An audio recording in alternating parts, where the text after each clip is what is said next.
यहीं से वो बिल्कुल फूका गया कि हम सीधा सीधा बयान था, हम संविधान बदल रहे हैं। अच्छा, एक बयान किसका था यहाँ? यहाँ के जो प्रत्याशी लल्लू सिंह जी भाजपा से जो कैंडिडेट खड़े हुए थे, इन्होंने कहा कि 400 पार का नारा तब तक तो ठीक चल रहा था, जनता भी 400 पार करा देती, लेकिन 400 पार का अर्थ यहाँ के प्रत्याशी ने बता दिया कि हम संविधान बदलने जा रहे हैं। और ये बात इंडिया गठबंधन ने मजबूती से पकड़ी और जन जन तक दिमाग में ये बात घुसेड़ दी कि ये संविधान को बदलेंगे, संविधान से छेड़खानी करेंगे, आरक्षण खाएंगे, मुस्लिम आरक्षण खाएंगे। पूरे भारत की सबसे हॉट सीट थी अयोध्या, जिसपे सबकी निगाहें टिकी हुई थी। कोई अयोध्या के रहने वाले नहीं, पूरे भारत के क्या कहते हैं जो भी लोग थे, चाहे वो इंडिया गठबंधन के हो और चाहे बीजेपी के हो, सबकी निगाहें इसी पर टिकी थी कि अयोध्या का निर्णय किसकी तरफ जा रहा है। आप युवा हैं, आपको क्या लगता है कि ऐसी कौन सी वजह रही है जिसकी वजह से अयोध्या में बीजेपी चुनाव यहाँ से हार गई?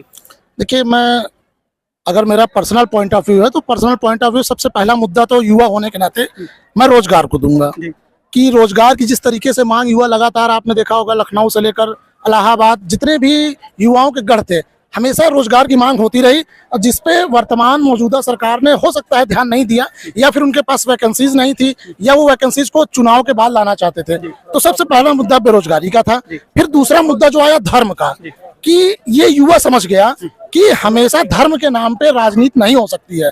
धर्म के नाम पे एक बार दो बार हम राजनीति कर सकते हैं, लेकिन बार बार धर्म को एक हथियार बना के चुनाव लड़ना, ये युवाओं को समझ में आ गया कि भाजपा कहीं ना कहीं धर्म की राजनीति कर रही है। और यही चीज इंडिया गठबंधन ने भी पकड़ा कि जो बेसिक नीड्स है, जनता को बेसिक नीड्स, ये राशन दे रहे हैं फ्री, हम उसी राशन को ही 8500 रुपए जैसा कुछ बयानबाजी राहुल गांधी जी ने किया था कि हम जनता को, उनके स्टेटमेंट में घोषणा पत्र, ठीक है ना, मैनिफेस्टो में था उनके कि मैं 8500 रुपए और 1 लाख रुपए घर की मुखिया महिलाओं को जो गरीबी रेखा से नीचे आती है उनको दिया जाएगा।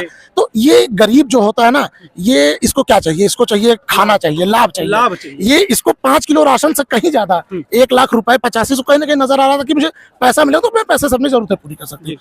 दूसरा पॉइंट ये होगा। तीसरा पॉइंट जो आता है, तीसरा पॉइंट आया संविधान को बदलने की बात।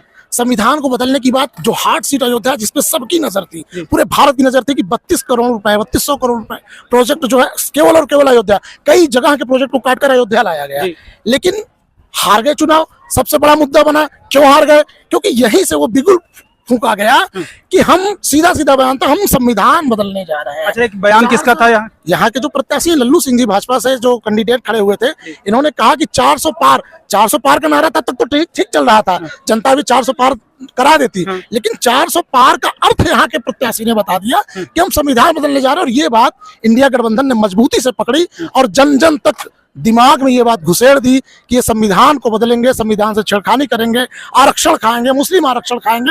हालांकि संविधान बाबा साहब द्वारा लिखा गया ऐसा ग्रंथ है जिसको कोई बदल नहीं सकता, कोई भी चाह ले बदल नहीं सकता। हाँ, संशोधन कर सकता है, लेकिन उसको पूर्णतः बदल नहीं सकता। कहीं ना कहीं ये बात गरीब, वंचित, शोषित, दलित, पिछड़ा, ये बात अपने जहन में बिठाया, जो स्थिति इतनी खराब हुई। बिल्कुल सही। जो संविधान नहीं पढ़े होंगे उनको तो पता है कि हो सकता है बदल दें, जो पढ़े होंगे उनको पता है कि बदला नहीं जा सकता, ठीक है ना। जो नहीं पढ़े होंगे उन्हीं को पता होगा कि यार बदल सकते हैं भाई, कोई भरोसा नहीं है, ठीक। लेकिन आप अयोध्या घूम रहे हैं, कहाँ से आए? पहले तो मैं प्रयागराज से आया हूँ। इसके पहले कितनी बार आए हैं अयोध्या? अयोध्या में दूसरी बार आया हूँ। एक बार मैं अपने स्टूडेंट लाइफ में आरएसएस के ही विद्यालय में मैं विद्या मंदिर का छात्र रहा हूँ, और वहाँ पे छात्र संसद हुआ करती थी। तो एक बार मैं अपने विद्यालय से सांसद चुना गया, तो उसकी शपथ यही सरयू नदी के किनारे लेने आए थे हम लोग। उसके बाद से फिर आज आया हूँ, तो काफी कुछ बदलाव देखने को मिला। और यही नहीं, पूरे प्रयागराज ने, पूरे देश में सबसे बड़ा जो चीज था सड़कों का मायाजाल।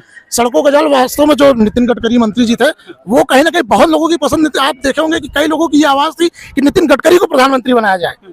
कई जगह से बुगुल उठा कि नितिन गडकरी, क्योंकि उनका कार्य जो था वो अच्छा था। लेकिन कार्य मोदी जी का भी अच्छा है, कई सारे विकास कार्य किए। लेकिन आपने सड़कों की बात की, तो रेलवे पे आप आए किससे हैं वैसे? मैं ट्रेन से आया हूं। ट्रेन से आए, तो कुछ उसमें बदलाव नहीं नजर आया? नहीं, ट्रेन में बदलाव एक नजर, वही मैं आपको बताने जा रहा था कि गरीब, दलित और जो शोषित है वो कहाँ से प्रभावित हुआ।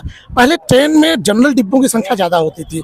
मैं आया, ट्रेन में जनरल डिब्बों की संख्या घटा दी गई, स्लीपर एसी कोच बढ़ा दिए गए, रेलवे का किराया बढ़ गया, व्यवस्थाएं कम कर दी गई। ये लोगों को प्रचार का माध्यम बना कि बहुत हाईटेक स्टेशन हमने बना दिया। स्टेशन एक ठहराव है, लेकिन उसको सुविधा होनी चाहिए कि वो जाए। वंदे भारत आप ले आए, वंदे भारत में सफर कौन कर रहा है? वंदे भारत में सफर वो कर रहा है जिसके पास पैसा है, आमदनी अच्छी है। वंदे भारत में गरीब और पिछड़ा, जो पिछड़ा मतलब मैं जात की बात नहीं कर रहा हूँ, आर्थिक रूप से पिछड़ा व्यक्ति, वो वंदे भारत में नहीं। उसको तो यही आन ट्रेन चाहिए, लेकिन आन ट्रेन जनरल बोगियों की हालत घटा दी गई, स्लीपर कोच, एसी कोच बढ़ा दिए गए। ये भी प्रभाव कहीं ना कहीं लोगों पे डाला, और ये सब चीजों को इंडिया गठबंधन ने एकदम अच्छे से बुनाया। माइंड गेम जो भाजपा खेलती आई थी उसको इंडिया गठबंधन। अच्छा, एक चीज, आपने रोजगार, आप युवा हैं, क्या करते हैं अभी? मैं अभी तैयारी कर रहा हूँ सिविल की, यूपीएससी। कहीं ना कहीं रोजगार को लेकर के आपके मन में सवाल होंगे। बिल्कुल, रोजगार के मन में बहुत सारे सवाल है। अभी देखिए 4 तारीख को जिस दिन रिजल्ट आया लोकसभा का, क्या ऐसी आफत पड़ी थी कि नीट का रिजल्ट आना था 14 जून को, नीट का रिजल्ट 4 जून को लाया गया। और ये एक रिकॉर्ड की बात है कि पहली बार ऐसा हुआ है कि 67 लड़के 720 में से 720 नंबर पाए हैं। और एक सेंटर हरियाणा से 8 कैंडिडेट एक ही सेंटर से कैसे 720 नंबर पाए? इसको कहीं ना कहीं ये हुआ कि अगर बाद में रिजल्ट घोषित किया जाता है तो ये चीजें खुल के सामने आ जाएंगी, और लोकसभा चुनाव के रिजल्ट में ये चीज दब जाएगी। लेकिन वो दबी नहीं, फिर इसको खुल के सामने आ गई। और यही चीजें, जैसे युवा जाता है, पुलिस का पेपर हुआ, हर पेपर जो है लीक हो जाता है। ये लीकेज जो है, जब तक पार्टी, कोई भी पार्टी, किसी की भी सरकार बने, ये लीकेज जब तक एकदम बेहतरीन एमसील फिक्स्ड से फिक्स नहीं की जाएगी, अब युवा समझ चुका है, अब युवा किसी के बहकावे में नहीं है। मतलब हो सकता है समाजवादी पार्टी की सरकार में ये सब ना हो, युवाओं का तो यही है। लेकिन बहुत ये अच्छा, एक चीज मैं आपसे, आप युवा हैं, एक छोटा सा सवाल है मेरा कि आप प्रत्याशी चुनते हैं या पार्टी चुनते हैं? नहीं, सबसे पहली चीज होती है प्रत्याशी। मैं आपसे पूछना चाह रहा हूँ, आपके अयोध्या सीट पे कोई एमफिल किया हुआ व्यक्ति आके चुनाव लड़ रहे, लेकिन किसी ऐसी पार्टी से ले जिसको आप जानते नहीं, आप उसको वोट करने जाएंगे? नहीं, देखिए, जो वोटिंग होती है वो आदमी सबसे पहले तो, आप चाहे जितना पढ़े लिखे हो जाइए, कितना भी आपके अंदर योग्यता हो जाए, लेकिन आप जाति का जो मकर जाल है उससे आप बात नहीं। तो बस कुल मिला के जातिगत राजनीति चल रही है और इसी पे वोट पड़ रहे हैं, ठीक है ना? विकास का मुद्दा बहुत पीछे रह गया है। हाँ, अब केवल जातिगत सिस्टम चल रहा है इस समय। पीडीए की राजनीति अखिलेश यादव या क्या कहते हैं राहुल गांधी ने की, जिसकी वजह से उन्हें बहुत सारी सफलताएं हासिल हुई। वर्तमान सरकार ने की, वही नब्ज को पकड़ा इस सरकार ने, उसको भुनाया।